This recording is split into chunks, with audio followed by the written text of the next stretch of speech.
everyone, welcome to this video. If you're new here, my name is Hannah Moon and today's video will be all about my brand new iPhone 14 Pro. I was super excited to get this phone because before this I had the 11 Pro that I got about 3 years ago, so it was definitely an upgrade for me. In this video, I'm gonna do an unboxing of the phone. I'll show you guys a mini haul of some of the accessories I've purchased so far, and I also wanted to share my overall thoughts on what I think about the new iPhone. Also, just want to put it out there that I am by no means a tech specialist or anything, so I'm not really going to go into the detailed specs, but I will share some of the improvements that I've noticed and some of the features that I've been really enjoying. Before I start, don't forget to subscribe to my channel, give this video a thumbs up, and leave a comment on what your thoughts are of the new iPhone 14, and that would mean so much to me. Alright, now let's get straight into the unboxing. So I purchased the iPhone 14 Pro in the silver color. The deep purple was the new color this year, but I ended up going with the silver because I really like this clean look. It has shiny silver edges, which is actually very prone to fingerprint smudges, but it probably won't even matter since there will always be a case on top. I love that the back of the phone is a matte white. It just looks so sleek, and that's kind of part of the reason why I went with the silver color, because if the back of the phone shows through the case, it will have no problem matching any color. Inside the box, you get the normal manual as well as an Apple sticker, which I'm probably not going to use. It also comes with a lightning cable, and I always think it's a bummer that it only comes with a USB-C cable and you have to purchase the block separately. Luckily, I already had a block from my iPhone 11 Pro, but still. So I got the 512GB one, and this one is priced at $12.99 retail, but I was able to trade in my 11 Pro with my phone carrier and I set up a monthly payment plan. So if you are able to do that, it's definitely less of a financial burden. Also, the smaller storage options will definitely be more affordable. I just got the 512 one because I take a lot of photos and videos, which take up a lot of space on my phone. Speaking of photos and videos, I noticed a big difference in the camera quality on the 14 Pro compared to my 11 Pro. Here's a comparison of a night mode picture I took of the skyline. On the left is my 11 Pro, which isn't bad, but on the right is from my 14 Pro, which I took recently, and it looks a lot brighter and just more crisp. Another thing I noticed was when I was vlogging with my new phone, but the iPhone 14 Pro has an autofocus feature that makes it look like I filmed it with my camera. And this is by far my favorite feature because I can now vlog higher quality videos if I decide not to bring my camera with me. Aside from that, the wide lens and the zoom features have been great for both photos and videos. If you're upgrading from the 11 Pro like I am, you'll notice a ton of improvements on the camera alone. So now I wanted to do a haul on some of the accessories that I've purchased for my new iPhone, starting with the screen protector.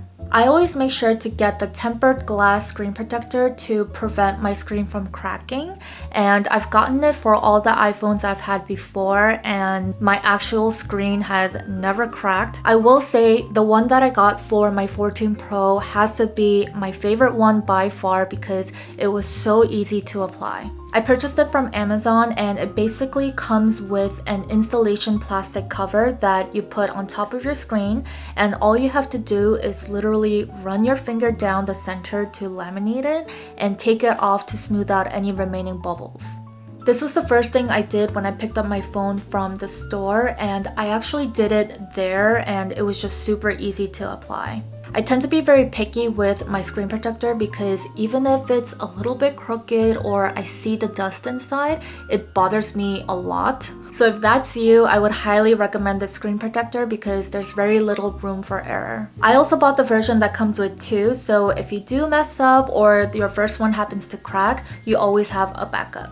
The next thing that I made sure to buy before my phone arrived was, of course, my case. I was actually strongly considering the Apple silicone cases because I thought it looked so cute and the silicone was just so smooth. But the price is pretty expensive in my opinion for what it is. It's $49 before tax, so I decided to just get one off of Amazon. And I have to say I'm very happy with my purchase. I was able to find a silicone one, and this one is marked as white on the website, but it's actually an off-white creamy color, which I like better.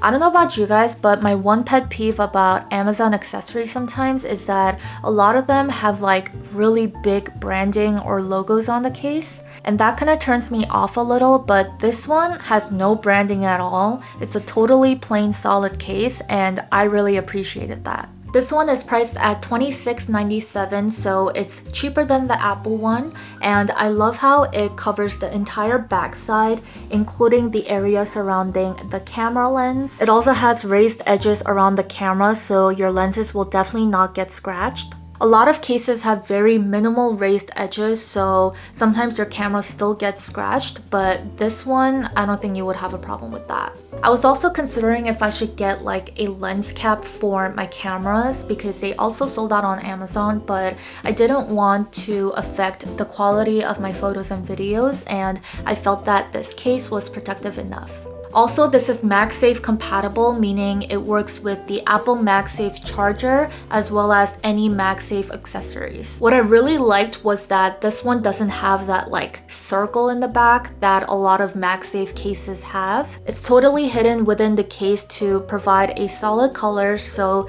aesthetics wise, this was 100% what I was looking for. Lastly, even though this is silicone, it's not slippery at all, which was one of my concerns. It actually has a really nice grip and feels very sturdy. So I personally like to have a pop socket or a ring holder on my phone because it comes in really handy when I'm vlogging as well as when I am watching shows while I'm eating. However, I'm not the biggest fan of the appearance of them because I feel like it makes the phone look very bulky. And that's why I found this MagSafe ring holder, which is a perfect solution for me. You can basically attach it and detach it whenever you want. So I just carry this around in my bag and I pop it on whenever I need it. It latches on really nicely to the hidden MagSafe magnet in the case, and I was worried about it detaching or falling off, but honestly it's so strong that even if I hold it by the ring, my phone does not fall off. If I want to take it off, it really requires a pull, so I feel really safe with this. So these are the accessories that I've bought for my iPhone so far, and I'm glad that I ordered it